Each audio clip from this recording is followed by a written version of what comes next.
कैसे हो दोस्तों। वेलकम है आपका डे 21 के अंदर, और तुम इसे लेक्चर 21 भी कह सकते हो। ठीक है, और अभी हमारे 27 डेज रह गए। किसमें? सीपीओ मेंस में। तो और हम लोग यहाँ पे क्या कर रहे हैं, हम लोग यहाँ पे पूरी पूरी इंग्लिश का रिवीजन कर रहे हैं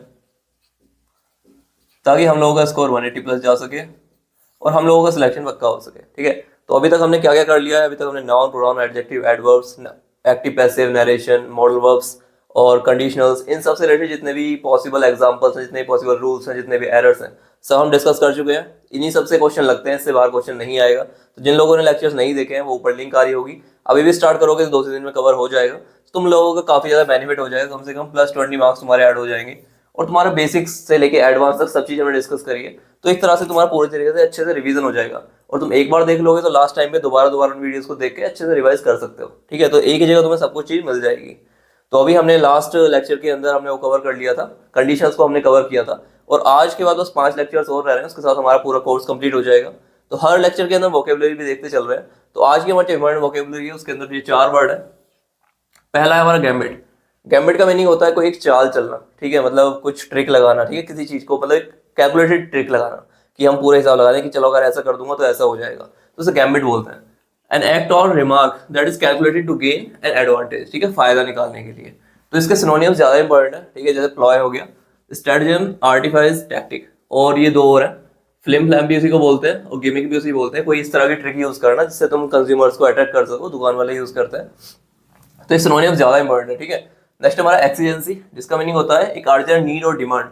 मतलब किसी चीज की बहुत ज्यादा जरूरत है किसी टाइम पे, अर्जेंसी, उसे दिखाने के लिए एक्सीजेंसी यूज करते हैं। तो अर्जेंसी क्या है, उसका सिनोनियम है। नेक्स्ट हमारा फोरे। फोरे क्या होता है, एक सडन अटैक।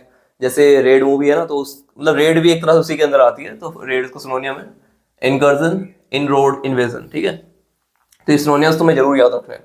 नेक्स्ट हमारा डिस्पैरेज। डिस्पैरेज क्या होता है कि किसी को नीचा दिखाना या छोटा फील कराना। रिगार्ड और represent as being of little worth, या किसी की वैल्यू बहुत कम है ये चीज दिखाना, ये सब किस में आता है, डिस्पैरेज में आता है। इसके सिनोनियम्स है बिलिटिल, डेप्रिसिएट और डिनिग्रेट। ठीक है, और अगर मैं एंटोनियम की बात करूं तो प्रशंसा करना, किसी को बहुत ज्यादा दिखाना कि ये तो कितना बड़ा आदमी है।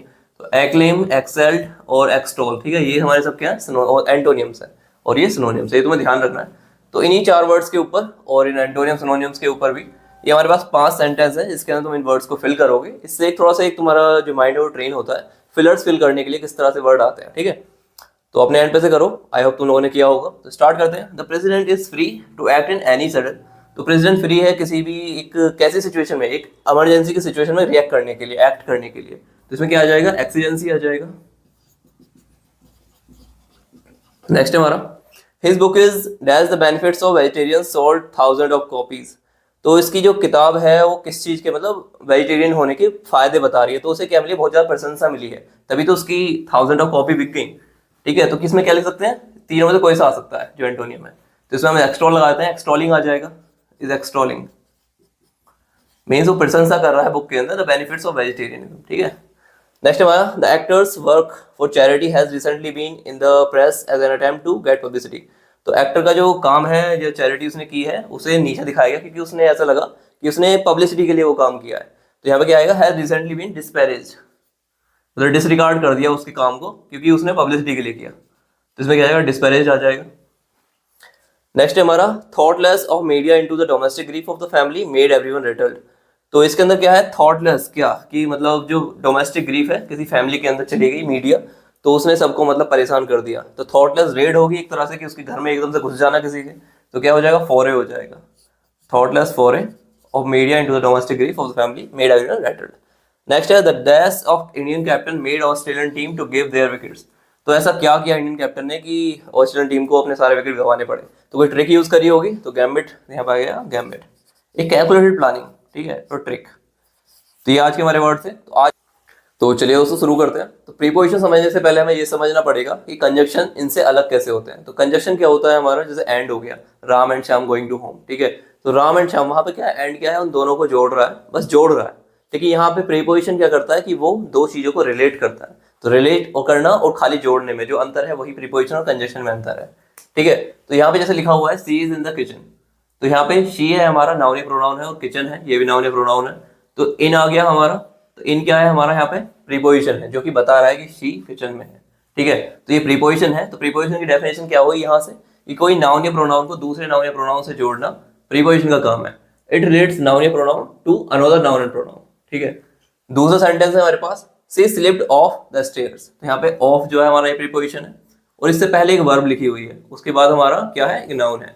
तो ये क्या है कि वर्ब को भी जोड़ता है किससे, नाउन या प्रोनाउन से। तो ये दूसरी डेफिनेशन हो गई, it relates verb to noun and pronoun. Next हमारा she is proud of our country. तो यहाँ पे देखो प्राउड ऑफ आवर कंट्री, तो ऑफ आ रहा है हमारा यहाँ पे, और ये इससे पहले क्या लिखा हुआ है हमारा, इसे बताओ क्या है ये। तो देखोगे तुम यहाँ पे कि ये शी जो है इसकी एक, इसको मॉडिफाई कर रहा है, शी की विशेषता बता रहा है। तो कोई सी क्या है, हमारा प्रोनाउन है। तो नाउन या प्रोनाउन की जो विशेषता बताते हैं उन्हें क्या बोलते हैं, एडजेक्टिव बोलते हैं। तो एक एडजेक्टिव को किससे रिलेट कर रहा है, नाउन या प्रोनाउन से। तो it relates adjective to noun and pronoun. तो ये तीनों ही डेफिनेशन है जो कि हमारी किसकी है, प्रीपोजिशन की है। तो ये तुम्हें याद रखना है, इससे हमें एक चीजें निकल के आ रही है कि हमेशा जो हमारी प्रीपोजिशन है उसके बाद ये नाउन या प्रोनाउन ही आ रहा है, इसके बाद नाउन या प्रोनाउन ही आ रहा है। लेफ्ट साइड कुछ भी हो सकता है, राइट साइड हमारा यही है, नाउन या प्रोनाउन ही चल रहा है। तो इसी को यूज करके एग्जामिनर जो होता है वो एरर बनाता है, जिससे हम मतलब लोग फंस जाते हैं अगर नहीं पता होता।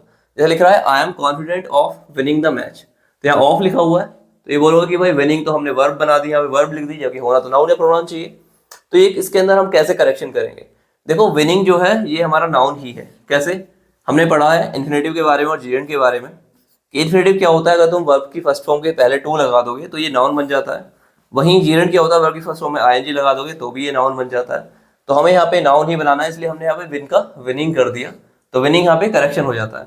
तो अगर यहाँ टू होता है इसके बाद, तो टू के साथ हम आईएनजी नहीं लगाते, वहाँ सिंपल वर्ब की फर्स्ट फॉर्म यूज करते और वो भी नाउन या प्रोनाउन की तरह ही काम करता। I am confident of winning the match. ठीक है, तो तुम्हें पता लग गया होगा किस तरह से करेक्ट होता है। तो ये नोट है, verb after preposition other than to, अगर टू नहीं है उसके अलावा कोई भी वर्ब है तो उसका हम जीरेंड बना देंगे, should be followed by जीरेंड form of a verb. तो ये रूल तुम्हें ध्यान रखना है। इससे हम समझ चुके हैं कि प्रीपोजिशंस क्या होती है। अब कुछ जरूरी हमारी प्रीपोजिशंस हैं जिन्हें हम यहाँ पे डिस्कस करेंगे, और हम देखेंगे कि उन्हें अलग तीन चीजों में किस तरह से यूज करते हैं। ट्रांसपोर्टेशन में कैसे यूज करते हैं, टाइम में कैसे यूज करते हैं, प्लेस में कैसे यूज करते हैं। तो अलग अलग तरह से अलग अलग यूज होता है। जैसे एट है हमारा, तो अगर ट्रांसपोर्टेशन में बात करूँ तो एट आता ही नहीं है। ठीक है, कभी बाइक गाड़ी इन सब चीजों के साथ हम एट नहीं लगा सकते। वहीं टाइम की बात करें तो एग्जैक्ट टाइम बताने के लिए, जैसे मैं तुम्हें 10 बजे मिलूंगा, I will meet you at 10 AM, तो एग्जैक्ट टाइम बताने के लिए हम एट का यूज करते हैं। एग्जैक्ट प्लेस बताने के लिए हम एट का यूज करते हैं, जैसे बोलूँ कि ताजमहल पे मिलूंगा, आसपास नहीं ताजमहल के, ताजमहल पे, तो I will meet you at the Taj Mahal. तो यहाँ पे भी हम एग्जैक्ट लोकेशन बताने के लिए एट का यूज करते हैं। नेक्स्ट हमारा ऑन।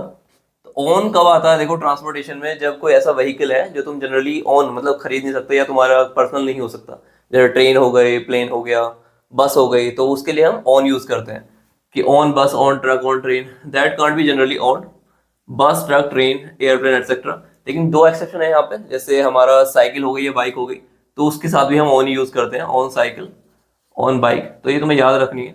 ठीक है, ये एक्सेप्शन है हमारी। बिफोर डेज, अब टाइम है हमारा, टाइम जैसे मंडे हो गया या ट्यूसडे हो गया कि मंडे को मिलेंगे, इस तरह से, तो उसमें भी हम ऑन यूज करते हैं। जैसे वैलेंटाइन डे पे डेट को जाना है तो ऑन वैलेंटाइंस डे। ठीक है, तो इस तरह से ऑन यूज करते हो तुम इससे आगे। ठीक है, प्लेस की बात करूं तो कोई चीज किसी के ऊपर रखी हुई है तो उसके साथ भी हम ऑन यूज करते हैं, ऑन द टेबल। ठीक है, तो वहां पे भी ऑन आएगा, जैसे ये है इसके ऊपर कुछ रखा हुआ है, इमेज है, उसके कोई ऑब्जेक्ट है तो ऑन, ऑन द टेबल। ठीक है, नेक्स्ट हमारा इन। तो इन ट्रांसपोर्टेशन में कहाँ आता है, अब वो व्हीकल्स जो जनरली ऑन किए जा सकते हैं, जैसे कार हुआ, टैक्सी हुई, कैब हुआ, तो इन सारा के अंदर क्या है, जिसके अंदर कोई जा सके, पर्सनल है, तो इन car, in the taxi, in the cab, तो इस तरह से तुम इन यूज कर सकते हो, before the vehicles that are generally on. Next हमारा बिफोर द लॉन्ग, मतलब अगर बहुत कोई लंबा टाइम बता रहे हो तो उसके अंदर इन का यूज करते हैं हम, कि in months you are meeting me, in months, in years. ठीक है, बहुत सालों में मिल रहे हो, बहुत महीनों में मिल रहे हो। ठीक है, पर्टिकुलर मतलब ऐसे ही बता सकते हैं कि मैं, जैसे अगर मैं पीएचडी करने लगूँ तो 2028-29 के अंदर in I will complete my PhD in 2028। तो इस तरह से भी हम इनका यूज करते हैं ईयर्स में बताने के लिए, कोई चीज का कंप्लीट हो जाएगी तो बहुत लॉन्ग टाइम में। इस तरह से प्लेस में अगर मैं बात करूँ तो कोई चीज किसी के अंदर रखी हुई है, जैसे बॉक्स है, इसके अंदर कुछ रखा हुआ है तो इन द बॉक्स, तो वहां पे हम इनका यूज करते हैं।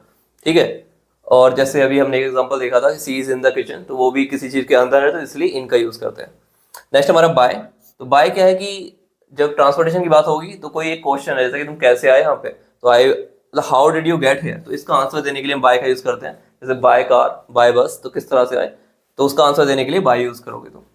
वहीं टाइम की बात करूं तो एक फाइनल टाइम बताने के लिए कि एंड टाइम की इतने तक हो ही जाएगा, तक बताने के लिए कि by Monday I will complete this project by Monday, और बाय संडे, इस तरह से, तो बाय आ जाएगा, और बाय नेक्स्ट मंथ।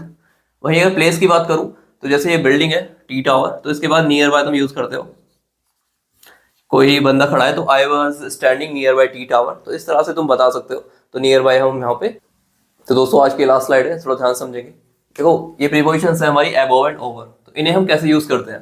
देखो दोनों का ही मीन होता है हायर देन, की कोई चीज ऊपर है, ठीक है, लेकिन ओवर को हम स्पेसिफिकली अलग अलग जगह पे भी यूज करते हैं। जैसे हमें बताना हो कोई चीज किसी एक एंड से दूसरे एंड तक फैली हुई है, ठीक है, या फिर किसी एक पर्टिकुलर रीजन में फैली हुई है, तो उसके लिए भी हम ओवर यूज करते हैं। जैसे एग्जांपल दूं मैं, जैसे ब्रिज ओवर द रिवर, ठीक है, तो वो एक एंड से दूसरे एंड पे बना हुआ है तो उसे ओवर बोल सकते हैं।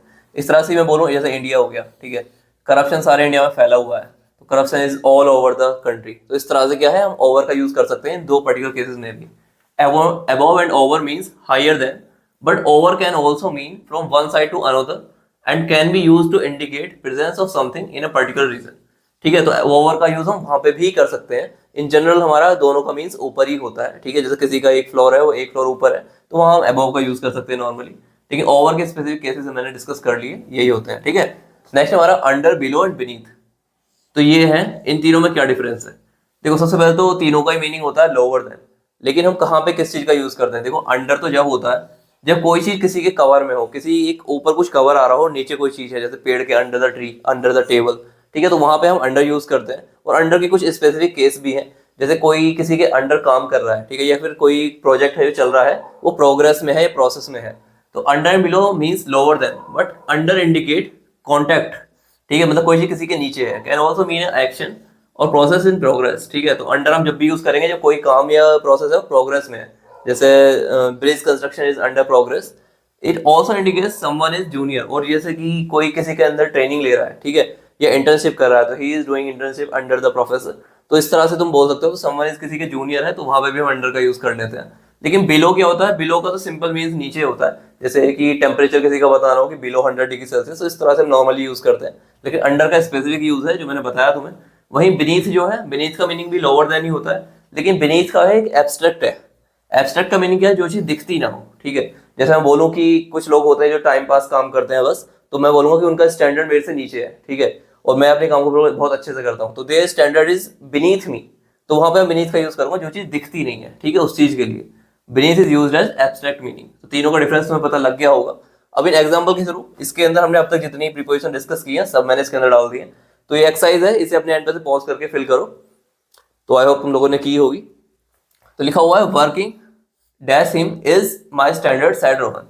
तो वर्किंग अंडर हिम, तो किसी के अंडर काम कर रहा है, इज बीनीथ माई स्टैंडर्ड, ठीक है, एब्स्ट्रैक्ट है, सैड रोहन। नेक्स्ट है द डार्केस्ट क्लाउड पास्ड। अब देखो डार्केस्ट क्लाउड पास हो गए, मतलब कहीं एक रीजन से दूसरे रीजन तक पास होकर कोई चीज जा रही है, तो ओवर आ जाएगा, पास्ट ओवर द सिटी। और डे आ रहा है तो इसके लिए ऑन आ जाएगा, ऑन मंडे। नेक्स्ट है एट 10। अब देखो इसके आगे एक परफेक्ट एग्जैक्ट टाइम यूज हो रहा है यहाँ पे, तो यहाँ क्या आ जाएगा, एट आ जाएगा। At 10 o'clock yesterday he came to meet me। Next हमारा the thief stole a huge amount and put it his bed. तो बेड के नीचे रखा उसने, तो यहाँ पे नीचे तो तीनों चीजें अंडर, बिलो और हमारा बीनीथ। तो क्या यूज करोगे वहां पे, अंडर यूज करोगे, कुछ एक कवर आ रहा है उसके ऊपर, तो अंडर हिज बेड। नेक्स्ट है हमारा he told that he had many friends all dash the world. तो वर्ल्ड के अंदर दोस्त ही दोस्त ना, तो कुछ चीज है जो फैली हुई है, तो all over the world. Next हमारा yesterday he came to me. अब इसमें क्वेश्चन करोगे हाउ ही केम, बाय बस, तो बाय आ जाएगा जब क्वेश्चन में आंसर आ रहा हो, ठीक है। तो आई होप तुम्हें ये क्लियर हुआ होगा। अभी एक लेक्चर और है प्रीपोजिशंस का, उसके बाद बस 4 लेक्चर और है, फिर हमारा पूरा कोर्स कंप्लीट हो जाएगा। तो आई होप तुम्हें ये चीजें समझ में आ रही होंगी। तो अपना फीडबैक तुम दे सकते हो। बाकी मिलेंगे कल को नेक्स्ट लेक्चर में। Bye bye, take care.